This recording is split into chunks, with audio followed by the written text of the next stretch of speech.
रामनगर गांव में पार्वती जी अपनी बहू शोभा के साथ रहती हैं। पार्वती जी एक बहुत ही भली औरत हैं। वो अपनी बहू शोभा को बिल्कुल बेटी की तरह रखती है। शोभा भी पार्वती जी को कभी अपनी सास नहीं समझती। वो उन्हें बिल्कुल माँ जैसा प्यार करती हैं। अभी 1 साल पहले ही पार्वती जी के बेटे राजेश और शोभा की शादी हुई थी। पार्वती जी शोभा को अपने घर की गृह लक्ष्मी बनाकर बहुत ही खुश होती हैं। शोभा ने घर में आते ही सभी का दिल जीत लिया।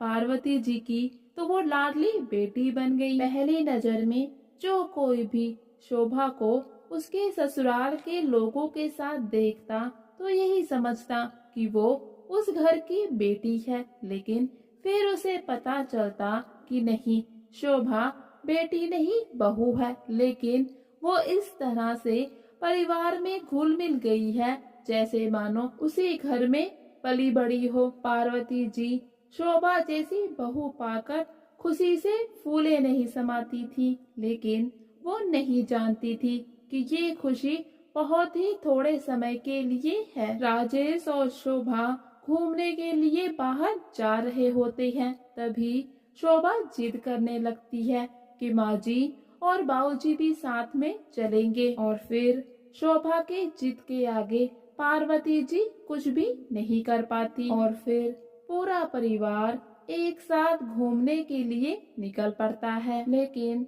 वापस आते समय उनके साथ एक दुर्घटना हो जाती है जिसमें राजेश और उसके पिता नंद किशोर जी मारे जाते हैं। पार्वती जी बिल्कुल टूट जाती हैं। उन्होंने अपने पति और बेटे को एक साथ खो दिया। शोभा भी बिल्कुल टूट जाती है। अभी अभी उसके जीवन में खुशियों ने दस्तक दी थी और इतनी जल्दी ही खुशियों की विदाई भी हो गई। शोभा और पार्वती अब दोनों इस दुनिया में अकेले रह गए हैं। उनके जीने का सहारा इस दुनिया से जा चुका है। पार्वती जी ने अपने जवान बेटे और पति को खो दिया, इसीलिए सभी लोग उन्हें सहानुभूति देते हैं। लेकिन दूसरी तरफ बेचारी शोभा अकेली कोने में पड़ी रहती है। कोई भी उसका दुख बांटने नहीं आता, क्योंकि शोभा एक औरत है जिसकी अभी अभी शादी हुई है और फिर उसके साथ इतना बड़ा हादसा हो गया। इसकी कीमत शोभा को चुकानी पड़ती है। शोभा को मनहूस होने का ताना सुनना पड़ता है। सभी नाते रिश्तेदार और आस पड़ोस के लोग शोभा को यही कहते हैं कि तुम मनहूस हो, तुम्हारे कदम भी मनहूस हैं। तुमने आते ही एक हंसता खेलता परिवार तोड़ दिया। परिवार के दोनों वारिस को तुम खा गई। शोभा खुद भी इन सब चीजों से बहुत ही आहत होती है। वो किसी की भी बात का कोई जवाब नहीं देती, बस सुनती रहती है। शोभा की ऐसी हालत देखकर पार्वती भी चुप नहीं रह पाती। वो अपने सभी नाते रिश्तेदारों से कह देती है कि शोभा उनकी बहू नहीं बल्कि बेटी है। वो शोभा को बहुत ही शान से अपने घर की गृह लक्ष्मी बनाकर लाई थी और आज भी शोभा उनके घर की गृह लक्ष्मी है। उनके घर की गृह लक्ष्मी को कोई कुछ भी कहे, ये बात वो बिल्कुल भी बर्दाश्त नहीं करेंगी। पार्वती जी सभी को कहती है जो कुछ भी हुआ उसमें ईश्वर की मर्जी थी। बेचारी शोभा, इस बेचारी का इसमें क्या कसूर। कोई भी औरत अपनी मर्जी से विधवा नहीं होती। आज जो हादसा मेरे पति और बेटे के साथ हुआ, अगर वही हादसा शोभा के साथ हो जाता तो क्या आप मेरे बेटे को मनहूस कहते? क्या आप सभी लोग मेरे बेटे से रिश्ता तोड़ देते? नहीं ना। क्यों?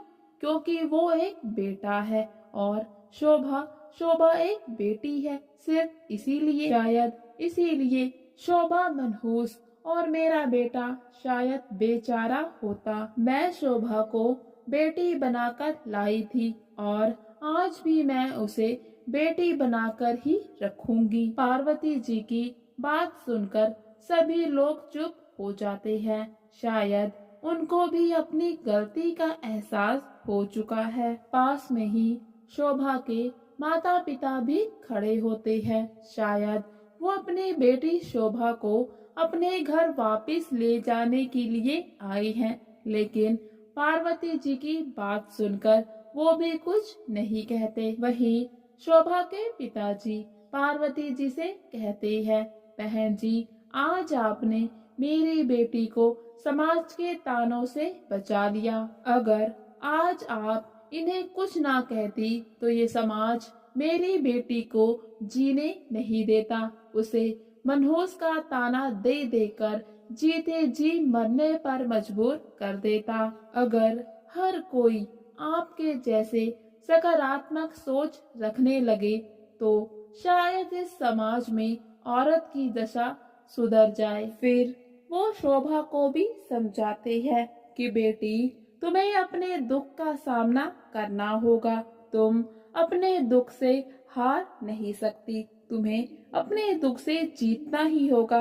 अपने लिए ना सही, अपनी माँ समान सासू माँ के लिए। अब तुम्हें ही बेटा बनकर अपनी सास को संभालना है, उनके जीने का सहारा बनना है। शोभा भी हिम्मत से काम लेती है और फिर धीरे धीरे समय बीतता है। शोभा को थोड़ा वक्त लगता है, लेकिन वो संभल जाती है। शोभा घर की पूरी जिम्मेदारी खुद पर ले लेती है। घर के और बाहर के काम वो बखूबी करती है। साथ में अपनी सासू माँ का ध्यान भी अच्छे से रखती है। जो लोग शोभा को मनहूस कहकर घर से निकाल देने को कहते थे, आज वही लोग शोभा को देखकर बहुत ही आश्चर्यचकित रह जाते हैं कि कैसे वो घर और बाहर दोनों की जिम्मेदारी बखूबी संभाल रही है। पार्वती जी शोभा को देखकर बहुत खुश होती हैं। वो अक्सर कहती है, शोभा, मुझे तुम में हर रोज राजेश की झलक दिखती है। और फिर कुछ समय बीत जाने के बाद पार्वती जी की तबीयत खराब रहने लगती है। अब उन्हें शोभा की चिंता सताती है कि उनके जाने के बाद शोभा अकेली जीवन कैसे काटेगी। तो वो शोभा के माता पिता को अपने घर बुलाती है। पार्वती जी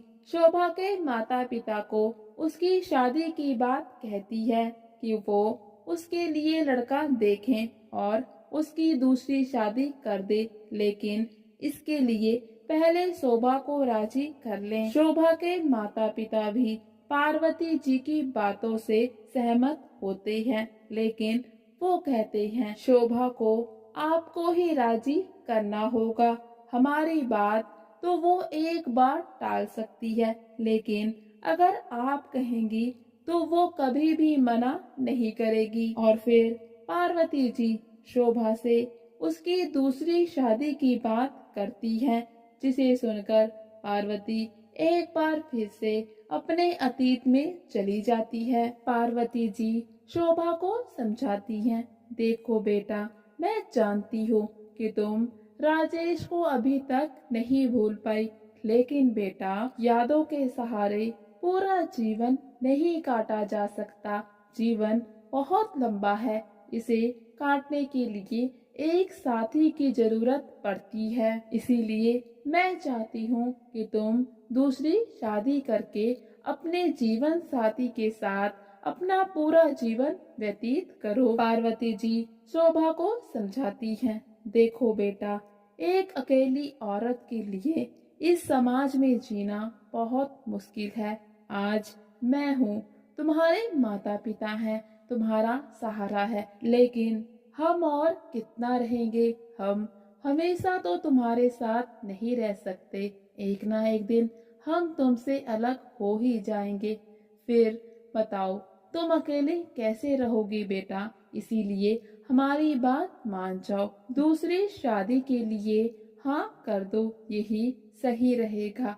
शोभा भी पार्वती जी और अपने माता पिता की बात से सहमत होती है और शादी के लिए हाँ कर देती है। और फिर शोभा के माता पिता अपनी ही बिरादरी में एक दूसरा अच्छा लड़का देखकर शोभा की शादी कर देते हैं। शोभा अपने माता पिता की भी इकलौती संतान होती है, इसीलिए आज एक बार उसका घर फिर से बसा है। उसके माता पिता ने भी सुकून की सांस ली।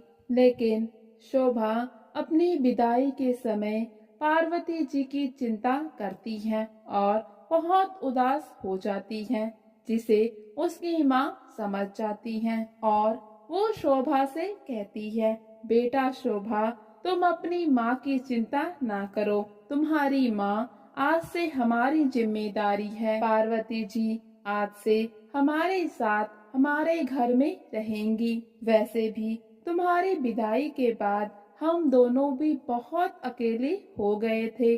आज तुम्हारा घर फिर से बस गया, हम भी चिंता मुक्त हुए। पार्वती जी ने अपना हर फर्ज बखूबी निभाया है। अब हमारी बारी है, हम अपना फर्ज बखूबी निभाएंगे और उन्हें अपने साथ लेकर जाएंगे। और फिर शोभा के माता पिता और पार्वती जी एक ही घर में रहने लगते हैं। शोभा भी अपने नए घर में बहुत खुश होती है। तो दोस्तों, ये हमारे समाज की एक असल सच्चाई है, जहाँ पर बेटियों के विधवा होने पर भी उन्हीं को दोष दिया जाता है और अगर बेटों के साथ ऐसा कोई हादसा हो जाए तो उन्हें बेचारा कहा जाता है। पार्वती जी जैसी सोच अगर हर इंसान की हो जाए तो बेटियों का जीवन संवर जाए। हम अपनी कहानी के माध्यम से यही बताना चाहते हैं कि कोई भी बेटी मनहूस नहीं होती, कोई भी बेटी अपनी मर्जी से अपने लिए विधवा का जीवन नहीं चुनती। इस पर आपकी क्या राय है, हमें कमेंट में जरूर बताएं। Thank you friends.